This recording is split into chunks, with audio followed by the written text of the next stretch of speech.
John, any lineup changes? No, same lineup. Partner in net as well. Yes. With Zamula, obviously you've talked about his shot mentality in the power play. Is that something that you've worked with him as a coach, and how encouraged are you that he's gotten that message and he's been effective? It's not so much the shot mentality; it's the calming down of the power play. I think his vision. I haven't worked with him on that. That's in him. That's what he showed us. That's why he's getting an opportunity there. And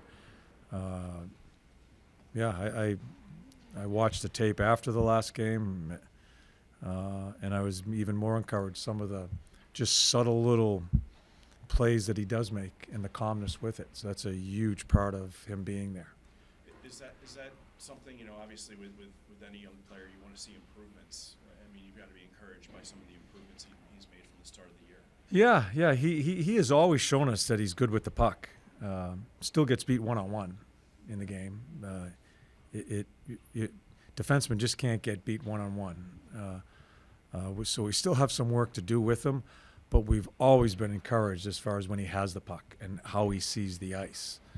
The biggest improvement I think he's made is I think he's, and he's still not where we want him to be, but he's more decisive when he sees a play. He's not slow moving the puck, and he's more competitive. But there's still some work to do there. Do you think that, obviously you've been pretty complimentary of his play on the power play recently and what he's been able to do. Do you think having success on the power play for him can help him at 5-on-5? Yeah, just like any other player, I hope so. Yeah,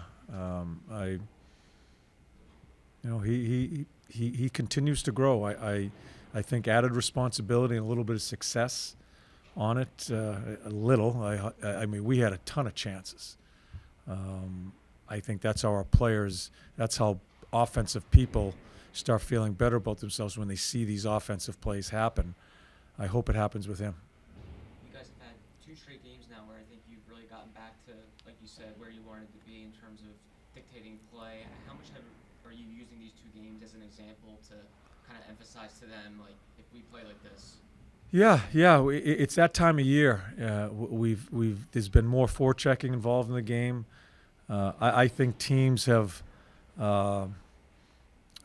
We've been playing fast all year long. I think teams are trying to slow us down a little bit through the neutral zone, and that requires us to make better decisions in the neutral zone to allow us to forecheck. We were doing a lot of things off the rush for quite a while, not coming as easy to us right now.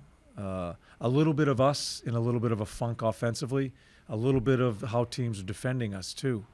So those decisions when you cross that blue line are very important. I think we've made a lot of right decisions to give ourselves a chance to forecheck. One thing you guys have used a fair amount this year, it varies, it goes up and down, but that high flip out of the zone, deeper into the neutral zone, trying to, maybe catch, guys on the other team behind the play. In terms of the usage of that, is there a point where you guys use that too much, or are you pretty much encouraging them to do that whenever they want to? The flipper is part of the game. A lot of teams use it. It makes your team skate too. It turns it into foot races.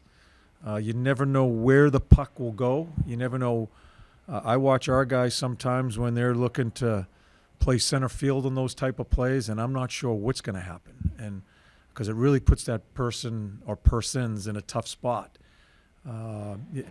If we are, it's happened a couple of times this year where we've had to just mention to them in between periods that there's some plays to be made too.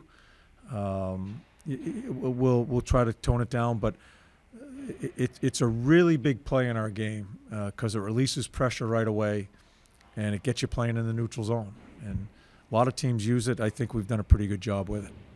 I think the first time Carter's made consecutive starts since he was sick. Are you guys hoping to maybe give him more and more starts, or are you liking getting Erson as many games? No, Erson's played well. We're not going to lose sight of Urs. We haven't even gone past this game. We just decided to come back with Carter this game, and then we'll make a decision after. But we're not going to lose Urs. I know you don't usually, and you probably won't in this case, give too much information about injuries, but Noah Cates is back skating. Is he getting closer to coming back? I don't even know what the I'm sure he's getting closer because he's been out for a while, but I haven't even talked to the trainers as far as the timetable.